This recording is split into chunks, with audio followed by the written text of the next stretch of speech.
ഒന്ന് ഓൺ ചെയ്തേ. ഇനി കറക്റ്റ് ആയിട്ട് തേങ്ങ ഇതിന്റെ മുകളിൽ തന്നെ കൊണ്ടിരുന്നോട്ടാ. പിന്നെ ഞാൻ പുറം വലിച്ചിട്ടതല്ലേ. സുജോനെ മോട്ടർ ഓണാക്കി കഴിഞ്ഞാ എന്നിട്ട് തലയിൽ ഇച്ചിരി വെളിച്ചെണ്ണ ഇട്ടേ. ഭയങ്കര താരൻ. എടാ ഞാൻ ഇട്ടെന്നാ മതിയാ? ഇല്ല കുഴപ്പമില്ല, ഞാൻ ഇട്ടോളാം. എടാ അത് കഴിഞ്ഞെങ്കിലേ കുറച്ച് കട്ടെങ്കിലും ഇത് അവിടെ ഉണ്ടാവും, ഒന്നുകൂടി ഒന്ന് കളഞ്ഞേരി. നിറച്ച് കാരനാണ്, ഉള്ളും മുടിയും കൂടെ കൊഴിഞ്ഞു വീണു. ഒരു കൊച്ചിന്തിയേ അങ്ങോട്ട് കയറിപ്പോയി. തലോട്ടിയിലൊന്നും വെളിച്ചെണ്ണയില്ല. ഞാൻ പറ്റിത്തരാം, നീ അങ്ങോട്ട് നീങ്ങിയിരുന്നേ. തലയിൽ നല്ലോണം വെളിച്ചെണ്ണ പറ്റിയെങ്കിലല്ലേ ഈ താരനൊക്കെ പോവുള്ളൂ. മുടിയാണെങ്കിൽ ചകിരിനാര് പോലെയാണ് ഇരിക്കുന്നത്. അതെങ്ങനെ കണ്ണി കണ്ടതൊക്കെ തലയിൽ പറ്റും, പിന്നെ എങ്ങനെയാണ് മുടി ഇങ്ങനെ ഇല്ലാതിരിക്കുന്നത്? ആ ഇത്രയും കാര്യമുള്ളൂ, അതിനാണ് അവൾ എന്നെ വിളിച്ചതെന്ന്. ആ മതിയമ്മേ,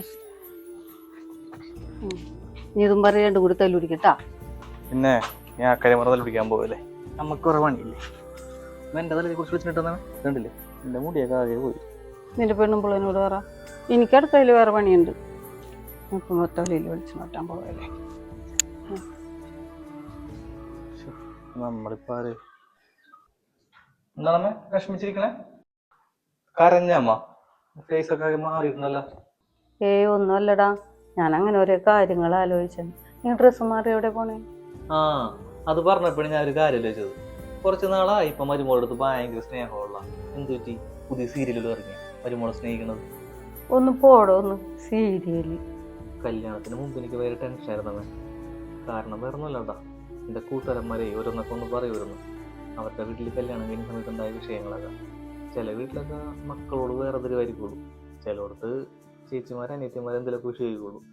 അപ്പോഴൊക്കെ ഞാൻ ആലോചിക്കുമായിരുന്നു, ഇവിടെ അമ്മയുടെ അവള് വേറെ വിഷയമൊന്നും ഉണ്ടാവാണ്ടിരുന്നാൽ മതി, ചേച്ചിയായിട്ടും വേറെ കുഴപ്പമൊന്നുമില്ലാണ്ട് പോയാൽ മതി എന്നാണ് വിചാരിച്ചിട്ടുണ്ട്.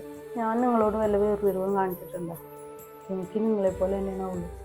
എന്നെ നോക്കണ്ട, നിങ്ങൾ തമ്മിൽ തല്ലുപിടിക്കാതിരുന്നാൽ മതി.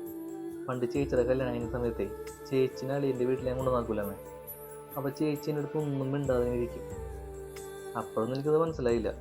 എൻ്റെ കല്യാണം കഴിഞ്ഞ് ഐശ്വര്യ വീട്ടിൽ നിന്ന് ഐശ്വര്യ വരൂല്ലേ, അപ്പോഴും അതെ അവളും കുറേ നേരത്തേക്ക് ഇങ്ങനെ മിണ്ടാതിരിക്കും. പിന്നെ ഞാൻ ശ്രദ്ധിച്ചു തുടങ്ങി. അപ്പോൾ അവൾ മാത്രമല്ല അവളുടെ അച്ഛനും അമ്മയും എല്ലാവരും അതെ കുറച്ച് നേരത്തേക്ക് ഭയങ്കര സൈലൻ്റ് ആയിരിക്കും. അതുകൊണ്ട് ഞാനിപ്പോൾ ഒരുപാട് ആലോചിക്കാറുണ്ടമ്മേ. പണ്ട് ചേച്ചിനെ കെട്ടിക്കിട്ട സമയത്തേ നമ്മൾ അനുഭവിച്ച് ഒരുപാട് ടെൻഷനില്ലേ, ചേച്ചിയോടെ ഹാപ്പി ആയിരിക്കും, അതുപോലെ തന്നെ ചേച്ചിയോടെ ചുറ്റുപാടൊക്കെ ഓക്കെ ആയിരിക്കും എന്നുള്ളത്. അതേപോലെയൊക്കെ തന്നെ അവളും അവളുടെ വീട്ടുകാരും. അതായത് ഞാനിപ്പോൾ ഇത് നല്ലുപിടിക്കാറൊന്നുമില്ല.